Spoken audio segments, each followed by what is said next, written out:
Mərhəmətli və rəhimli Allahın adı ilə. Yaradan Rəbbinin adı ilə oxu. O, insanı qan laxtasından yaratdı. Oxu, sənin Rəbbin müqayisəsiz səxavətə malikdir. O, qələmlə yazmağı öyrətdi. İnsana bilmədiklərini öyrətdi.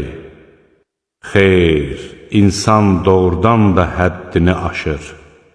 Özünün ehtiyacsız olduğunu zənn etdiyinə görə. Axı son dönüşün Rəbbinədir. Gördünmü o kəsi ki, mane olur bir bəndiyə namaz qıldığı zaman? Söylə görək, əgər o bəndə doğru yoldadırsa, yaxud Allahdan qorxmağı əmr edirsə, onda necə olsun? Söylə görək, əgər o kafir haqqı yalan sayıb üz döndəribsə, onda necə olsun? Məyər o bilmir ki, Allah görür?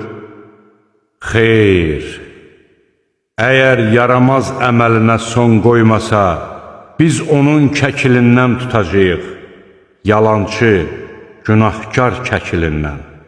Qoy öz yığınağını çağırsın.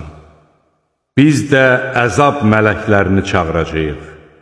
Xeyr, sən ona qulaq asma. Səcdə qıl və Allaha yaxınlaş.